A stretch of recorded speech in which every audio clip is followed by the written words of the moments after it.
had a lot of people come up to us, scream at us, tell us we don't belong there, that we should kill ourselves. We watched the protesters surround the American flag, take it down, and put the Palestinian flag up. And at that point in my mind, I'm like, oh my God, what is happening? The chancellor came out with a police force and then put the American flag back up. And that's when a lot of my fraternity members and other people that were there in our group moved towards the American flag and held it up. So proudly we hail. I'm a proud American, and I love this country. And the rockets red flag.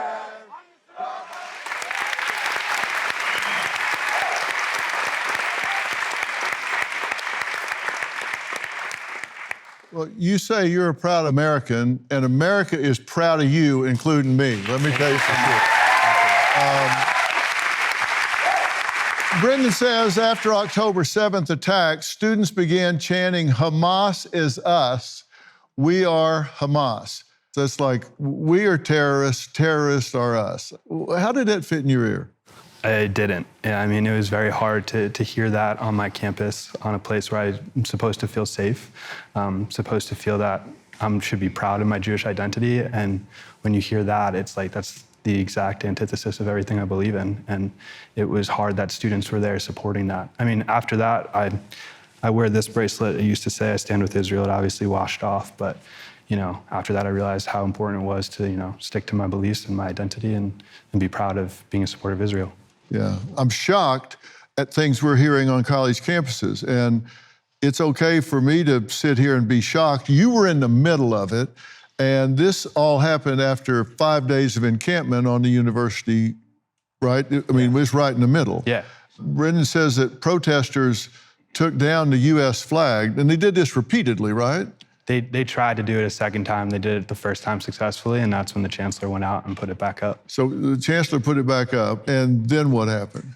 And then eventually they left because the flagpole was broken. And me and my fraternity brothers were like, okay, this can't happen. We can't let it touch the ground. We can't let them take the flag. And we stood there with the Israeli flag and the American flag proudly. It's what we believed in. It's part of who we are. They were throwing stuff at you? Yeah, my friend was hitting the head with the water bottle. I had multiple water bottles thrown at me, full water bottles, not empty water bottles. I had water poured all over me. Someone took yogurt, poured it all over my flag. And it was a really tough situation. It never even occurred to you to walk away and give in to the pressure? No, I'd had enough. I think, my fraternity brothers for the past year have been hearing all of these things on campus without a voice on the other side. Whether you support or don't support the war, I support Israel. And a lot of the things that's being said is, Israel doesn't have the right to exist. They don't believe in, Zionism. If you're a Zionist, get off my campus. Resistance is not terrorism. And those things are scary to hear as a Jewish student. And that day, we weren't just there to support Israel. We were there to support the Jewish community that was still grieving October 7th, the community that has felt silence since October 7th, that they can't support what they believe in, and, the hostages that are still being held in Gaza. And that's important to all of us. And we were there that day, and nothing was going to stop us from representing that and our beliefs. How do you think it's gotten so twisted? Because it started out, pro-Palestinian, and then pretty soon, even that thin veil is dropped, and then it just becomes pro-Hamas. Then it's death to Israel, death to America. It morphed really quickly, and I've heard things said on campus that I never thought I would hear in my lifetime. I thought never again would we hear things that you heard in the Hitler youth camps. It's just, it's astounding to me. They can't understand what they're talking about.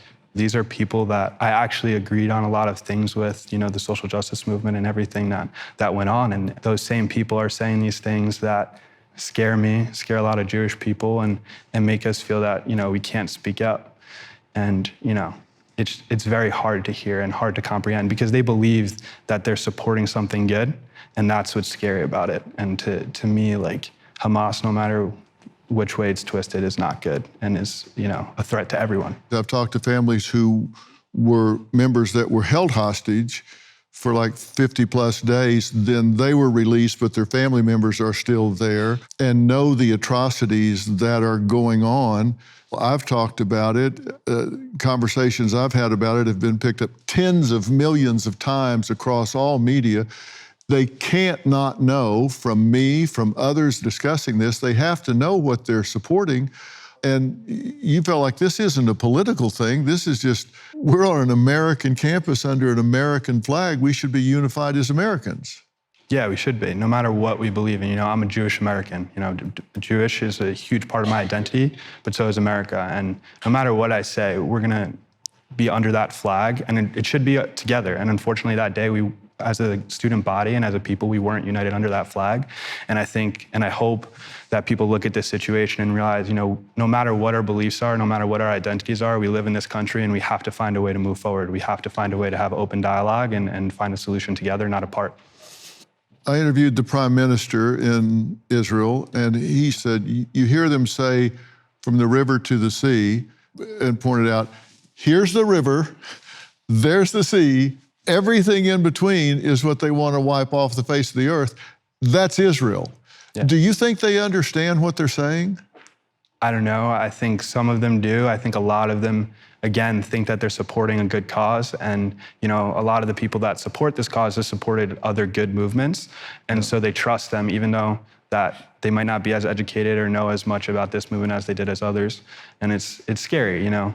Israel is supposed to be a safe place, you know, for everyone, for Jews. And when they say they don't want that and they want all of the Jewish people gone and in their own land, you know, what am I supposed to feel as a Jewish student on campus? How am I supposed to feel welcome? Brendan, along with several fraternity brothers, proudly defended the American flag when Hamas sympathizers, I can't even believe I'm saying that, Hamas sympathizers tried to take it down on his college campus.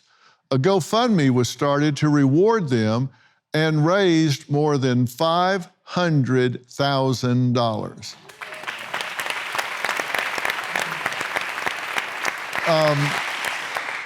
Was that a surprise? Yeah, it was a surprise, considering we started out that day with 3 people, you know, on that quad against, you know, 500 people that, you know, didn't support what we believed in. It's amazing, and I can't thank everyone who donated enough for it. It means a lot to all of us. And what are you going to do with the money? It's not really up to us. We don't have control. I think they're trying to throw a party. We hope that money can be used to, you know, go to what we believe in. Yeah. And so. The group's efforts to hoist the American flag caught the attention of country superstar John Rich. Hello, Dr. Phil. When I saw the pictures of the young men from UNC holding up the American flag when protesters were attempting to tear it down, I was so struck by that image. It's easy to paint with a broad brush and say patriotism is lost. It's not true. And these young men proved that. So I was so moved by what they did. I said, love to have you a free concert. I'll show up and play. And that turned into a huge tidal wave of support. Lee Greenwood, Big and Rich, Gretchen Wilson, Aaron Lewis, and a bunch of others started calling and said, we'd all like to be a part of that. So we are going to celebrate these boys September the 2nd on Labor Day. We're calling it Flagstock. How about that? It's going to be a good time celebrating their patriotism, their courage. I could not be more proud of these young men. So John Rich is going to throw you a party, but it's going to be for free, so it doesn't take up any of the money. Perfect. All right, there you go. Now, my next guest, Preston, is only 18 and so proud of America and our service members that he has traveled all across the country and even to Europe, placing, get this, 600,000 flags on fallen soldiers' graves. On Veterans Day of 2015, I went out to my grandfather's gravesite to honor him.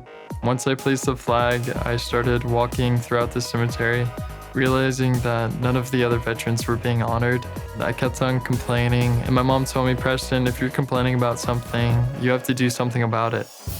I've honored veterans in all 50 states and 5 countries so far. On Memorial Day 2024, I went over to Normandy, France, and I honored 17,000 veterans with a flag and red carnation, said their name out loud, and thanked every single one of them for their service. It's so hard to explain how real it felt being there, because you see movies or you read a book, nothing can compare to what it actually feels like to be there. Merle, thank you so much for your service. I plan on doing this my entire life. I won't stop until I can't bend down anymore.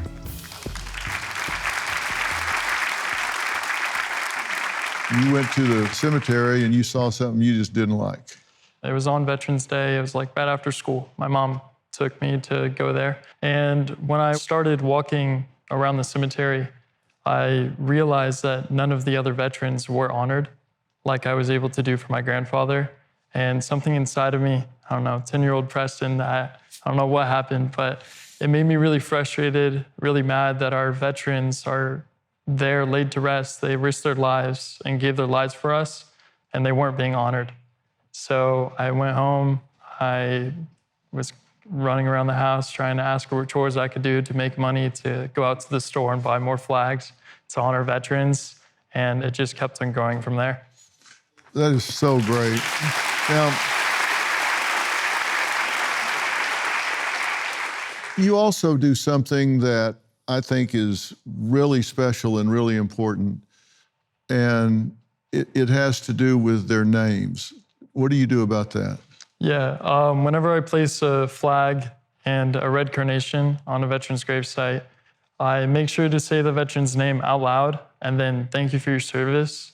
And the main reason I do that is so the veteran isn't forgotten. It's like something I got taught in the very beginning of this. If you say a veteran's name out loud, that veteran won't be forgotten. And I always want to make sure that we remember every veteran that has served us. We just saw the gravestone there of James W. Gibson, and you know it may have been 50 years, 75 years, but you say their name out loud, and it means they're not an environmental non-event. They're now an event. Something has occurred in the world, and that's important to you. Yeah, because it's not hard to honor veterans. Anyone could do it. And I think that my main goal is to honor veterans every day and not just on holidays. Yeah. And I'm just trying to get more people to realize that. Yeah, wow. That's great. Don't you think these are two great examples of young men? Man, I'll tell you what.